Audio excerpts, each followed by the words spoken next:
Human went on blind date with alien military woman, her 6 daughters made it unforgettable. I'll admit, when my coworker set me up on a blind date, I wasn't expecting much. A drink, some awkward conversation, maybe a polite goodbye. What I definitely wasn't expecting was to be seated across from a towering alien military officer with 6 daughters who all showed up too. The arrival. The restaurant was one of those neutral Concord eateries designed to accommodate every species, adjustable gravity, multiple atmospheric pockets, protein dispensers instead of menus. I was fidgeting with my glass of water when the door opened and she walked in. Commander Threxel. She was from the Veyari, an insectoid warrior race. Her carapace gleamed obsidian under the lights, her compound eyes glinting with reflected stars. She moved like a soldier, every stride precise. And trailing behind her, 6 smaller Veyari, their colors brighter, their movements less disciplined. Daughters. Daniel, she asked, her translator giving her a husky contralto voice. I stood so fast I almost knocked over my chair. Yes.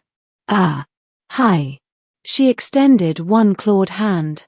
I shook it, surprised at the strength in her grip. These are my offspring, she said, gesturing to the line of curious young Veyari. They insisted on accompanying me. I blinked. All 6 of them? Yes. They have strong, protective instincts. I wasn't sure if that was reassuring or terrifying. The daughters' scrutiny. We sat at a large circular table. Immediately, the 6 daughters surrounded me like a tribunal. The eldest leaned forward, antennae twitching. Are you capable of providing sufficient protein? The second crossed her forelimbs. Your bone density appears inadequate. Can you withstand impact? The third just stared at me, unblinking, for a solid 30 seconds before scribbling something on a datapad. Threxel sighed. Daughters, allow him to breathe. I raised a hand. No, it's fine. I'm used to job interviews. The eldest hissed, a sound the translator rendered as laughter. He jokes under pressure. Interesting. The meal. Ordering was complicated.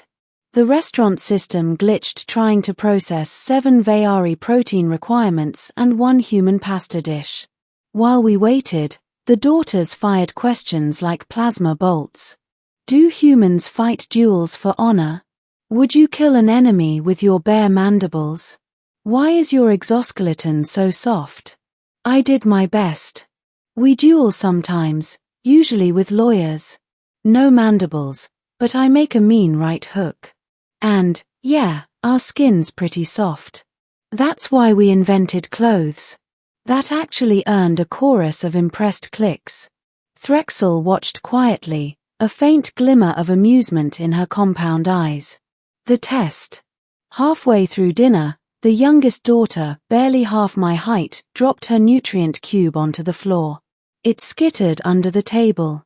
Retrieve it, she ordered me, antennae raised like a challenge. I hesitated. Clearly, this was some kind of test. So I sighed, got on my hands and knees, and crawled under the table. The daughters hissed in delight. He obeys. He shows humility. I grinned as I emerged with the cube, dusted it off, and handed it back. There you go, kiddo. 5-second rule applies across galaxies, right? Threxel actually chuckled. A low, resonant sound that made my chest tighten. The unexpected bond. As the meal went on, I realized something. These weren't hostile interrogations. They were vetting. Protective, yes, but curious too. They wanted to know if this strange, fragile human was worthy of their mother. So I leaned in. I told them stories about Earth, about ridiculous human traditions. I explained birthdays and board games, pizza parties, and pillow forts. By the time dessert arrived, the daughters were chittering with excitement, demanding to know if they could visit Earth and experience a sleepover. Threxel looked at me, antennae angled in thought. You have impressed them. That is no small feat. I shrugged. I wasn't trying to impress them. Just be myself. Exactly, she said softly. The walk home. After dinner, Threxel insisted on escorting me back to my quarters. Her daughters swarmed around us like a protective honor guard, glaring at anyone who came too close. At the door, she dismissed them with a sharp gesture. They reluctantly gave us space. She turned to me. You handled tonight with patience and humor. My daughters respect you. So do I. I swallowed. So, would you like to do this again? Maybe just the two of us? Her mandibles twitched in what I realized was a smile. Perhaps. Though you should know, where I come from, a suitor does not only win the mother. They win the daughters as well. I laughed nervously. 7-for-1 deal. Got it. She leaned closer, compound eyes reflecting the station lights. Do not take this lightly, Daniel. They have already chosen to accept you. Behind her, 6 pairs of glowing eyes peered from the shadows, antennae quivering in approval. And in that surreal moment, I realized, my blind date had turned into the strangest family interview of my life. But maybe, just maybe, it was the start of something real. Epilogue, the human among them. Weeks later, I found myself teaching the daughters how to play Uno with improvised cards. They cheated shamelessly, giggling in their strange insectoid way. Threxel watched from the corner, her mandibles twitching with silent pride. And though I never expected it, though it was absurd and overwhelming, I knew, I hadn't just gone on a date. I'd been adopted into a brood.